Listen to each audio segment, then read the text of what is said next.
라니아의 섹스 테라피.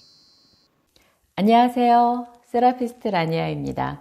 우리가 지난 시간에 갱년기의 정의를 다시 한번 생각해보자 했는데, 그래서 그 갱년기의 갱자가 바뀌다의 갱이 아닌 다시 갱신하는 의미의 갱년기로 만들어보자 했어요.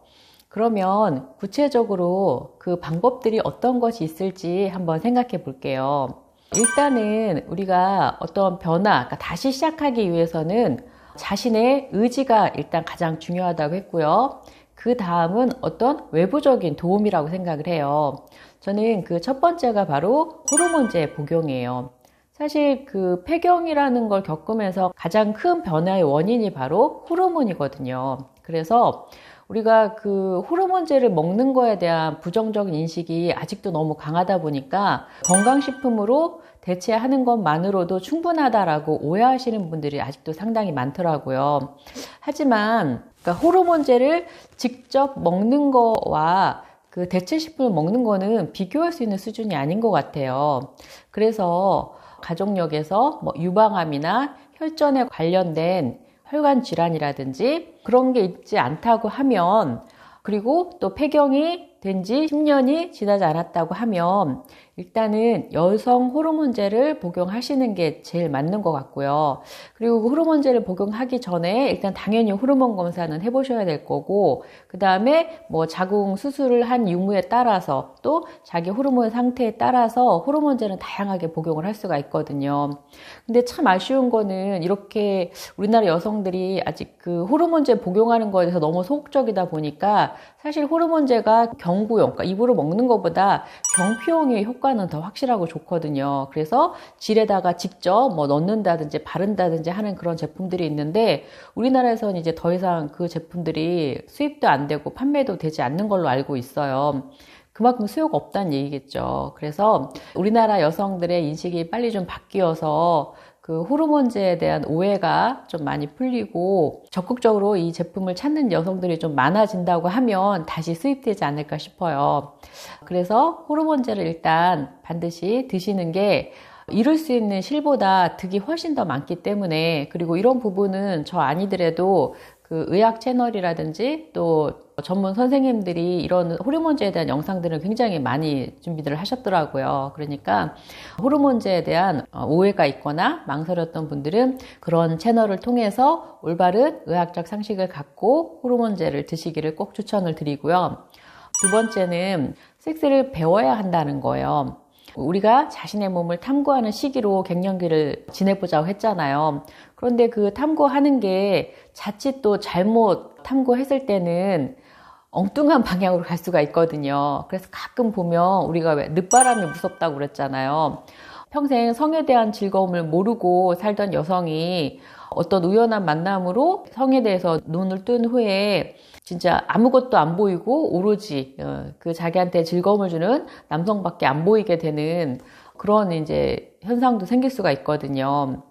그래서 저는 자신의 몸을 자신이 깨어나가고 아는 게 사실 그래서 제일 중요하다 생각해요. 그래서 제대로 아는 게 필요하고, 근데 뭐 이런 저희 같은 유튜브 채널만 보더라도 거의 90%가 남성분들이시잖아요. 여성분들은 거의 없고, 그리고 그 맘카페나 이런 데 이제 여성들이 많이 있는 카페 보면은 카더라 통신이 되게 많아요. 그러니까 이렇다더라, 어떤 사람은 이렇다더라, 여자는 이렇다더라. 근데 사실 그게 정확한 정보가 아닌 경우도 상당히 많거든요. 근데 여성들은 그런 카더라 통신을 더 맹신을 하고 이런 어떤 전문적인 도움을 받을 수 있는 채널은 조금 등한시하는 경향이 있는 것 같아요. 그래서 아는 언니의 경험도 소중하지만 좀 더 전문가의 도움을 받을 수 있는 그런 기회가 있다고 하면 좀 더 적극적으로 알아보시고 꼭 그 배움의 기회를 가지셨으면 좋겠고요. 그 다음에 세 번째는 폐경 이후 여성들이 성관계를 기피하는 원인을 보면 가장 큰 게 사실은 성교통이거든요. 그 성교통이 우리가 뭐 질에 액이 부족해진다, 그 다음에 뭐 질이 건조해진다, 이런 건 잘 많이들 알고 계시잖아요. 근데 또 하나 질에 액이 분비된다라는 거는 사실은 질의 흥분에 의해서 압이 생겼을 때 액이 나온다고 그랬잖아요. 그런데 이 흥분의 기회조차 막는 게 바로 밖에 있어요. 외부 쪽에 있어요. 그게 뭐냐면 유발성 전전통이라고 그래서 우리가 여성기 2편에서 전전구의 위치는 배웠잖아요. 바로 그 전전구 부분이 과민해지고 예민해져서 통증을 심하게 느끼게 되거든요. 심한 여성들 같은 경우는 성교를 하지 않더라도 평상시 앉아 있거나 걷는 것만으로도 그것이 뻐근하고 통증이 느껴서 아리다는 표현을 많이 하시고 또 밑이 빠지는 것 같다는 표현들도 많이 쓰세요. 그래서 외부에서부터 그렇게 통증이 있기 때문에 삽입 성교가 아예 불가능하고 삽입한다는 것 자체가 정말 망치로 거기를 두드리는 것처럼 심한 통증을 느끼시는 경우가 있거든요.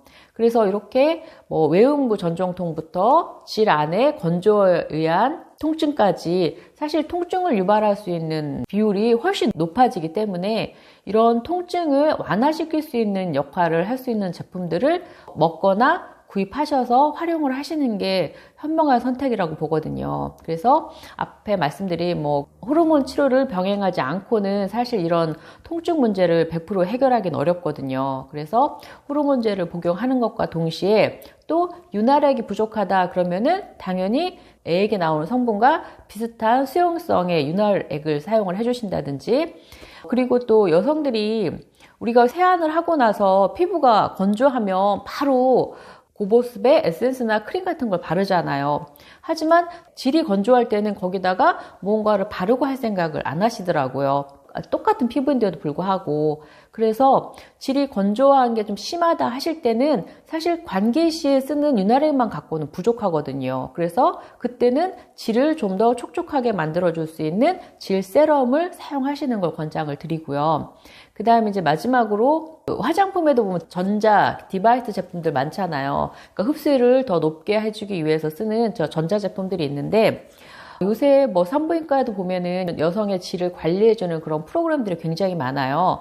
그런데 솔직히 여성들 산부인과 가는 거 되게 무서워하고 꺼려 하시잖아요. 근데 홈케어로 집에서 이렇게 질을 직접 관리할 수 있는 기구들도 있어요. 이 제품 같은 경우 이제 고주파가 나오는 건데, 여기 이제 프로보 이쪽 두 개 링에서 이제 고주파가 나오거든요. 그래서 이제 질에다 삽입해서 질벽 전체를 이렇게 마사지 하면서 한 20분 정도 마사지 하면서 관리할 수 있는 셀프 케어 디바이스 기구들도 있어요. 그래서 이런 기구들을 사용을 해서 질 점막이 바르고 호르몬제를 먹는 것만으로 미비한 효과를 디바이스 제품을 써서 즉각적으로 개선 효과를 또 볼 수 있거든요. 그래서 조금 더 우리가 관심을 갖고 찾아보신다고 하면 도움을 받을 수 있는 제품들은 많이 있을 거라고 생각을 해요. 갱년기는 본인의 의지와 그리고 의학적인 도움과 이렇게 다양한 도구들의 도움으로 얼마든지 고통 없이 오히려 이전에 느껴보지 못했던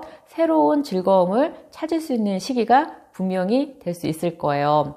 우리 세라방님들은 그런 현명한 선택을 하시리라고 믿습니다. 감사합니다.